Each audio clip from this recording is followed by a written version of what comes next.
Hi viewers, welcome back to my channel. ಇವತ್ತು ನಾವು ಬಹಳ ಸುಲಭವಾಗಿ ಮಾಡ್ಕೋಬೋದಾದಂಥ ಬೆಂಡೆಕಾಯಿ ಬೇಳೆ ಸಾಂಬಾರನ್ನು ಮಾಡ್ತಾಯಿದ್ದೀನಿ. ಬ್ಯಾಚುಲರ್ಸ್ಗೆ, ಹೊಸದಾಗಿ ಕಲಿಯೋರಿಗೆ ಸಹ ಈ ಸಾರು ಬಹಳನೇ ಉಪಯೋಗ ಆಗುತ್ತೆ. ಈಗ ನಾನು ಒಂದು ಕುಕ್ಕರ್ಗೆ 1 ಕಪ್ಪಷ್ಟು ತೊಗರಿ ಬೇಳೆಯನ್ನು ಹಾಕ್ಕೊಂಡು ಬೇಳೆಯನ್ನು ತೊಳ್ಕೊತಾ ಇದ್ದೀನಿ. ಈ ಬೇಳೆ ತೊಳೆದ ನಂತರ ಇದಕ್ಕೆ ಬೇಕಾದಷ್ಟು ನೀರನ್ನು ಹಾಕ್ಕೊಂಡು ಈಗ ಟೊಮೊಟೊವನ್ನು ಕಟ್ ಮಾಡ್ಕೊತಾ ಇದ್ದೀನಿ. ಇಲ್ಲಿ ನಾನು 5ರಿಂದ 6 ಜನಕ್ಕೆ ಸಾಂಬಾರನ್ನು ಮಾಡ್ತಾ ಇರೋದ್ರಿಂದ ಒಂದು 3 ಟೊಮೊಟೊವನ್ನು ಹಾಕ್ಕೋತಾ ಇದ್ದೀನಿ.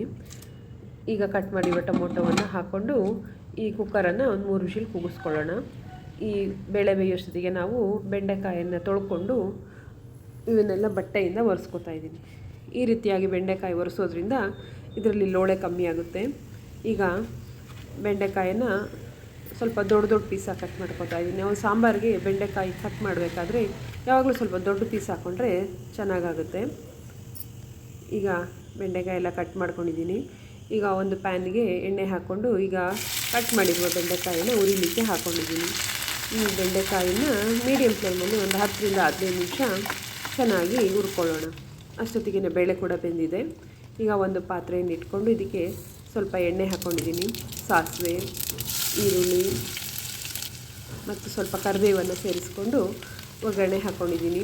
ಈಗ ಬೆಂದಿರುವಂತಹ ಬೇಳೆಯನ್ನು ಈ ಸಾರಿ ಹಾಕ್ಕೊತಾ ಇದ್ದೀನಿ. ಈಗ ನೀರನ್ನು ನೋಡಿಕೊಂಡು ನಿಮಗೆ ಸಾರು ಎಷ್ಟು ತಿಕ್ನೆಸ್ ಬೇಕೋ ಅಷ್ಟು ತಿಕ್ನೆಸ್ ನೋಡಿಕೊಂಡು ನೀರನ್ನು ಹಾಕ್ಕೋಬೋದು. ಇದ್ರ ಜೊತೆಗೆ ನಾನೀಗ ಅರ್ಧ ಸ್ಪೂನ್ ಅರಿಶಿನ ಮತ್ತು 1-2 ಸ್ಪೂನಷ್ಟು ಸಾಂಬಾರು ಪುಡಿ ಹಾಕ್ಕೊಂಡಿದ್ದೀನಿ. ರುಚಿಗೆ ತಕ್ಕಷ್ಟು ಉಪ್ಪನ್ನು ಸಹ ಈಗಲೇ ಸೇರಿಸ್ಕೊಂಡು ಈ ಸಾರನ್ನು ಚೆನ್ನಾಗಿ ಕುದಿಸ್ಕೊಳ್ಳೋಣ. ನೋಡಿ, ಈಗ ಸಾರು ಚೆನ್ನಾಗಿ ಕುದಿಲಿಕ್ಕೆ ಹತ್ತಿದೆ. ಈಗ ಚೆನ್ನಾಗಿ ಸಾರು ಕುದ ನಂತರ ಈಗ ಬೆಂಡೆಕಾಯಿ ಸಹ ಹುರ್ಕೊಂಡಿದ್ದೀನಿ. ಈ ಹುರಿದಿರುವಂತಹ ಬೆಂಡೆಕಾಯಿಯನ್ನು ಈಗ ಸಾಂಬಾರಿಗೆ ಹಾಕ್ಕೊಳ್ಳೋಣ.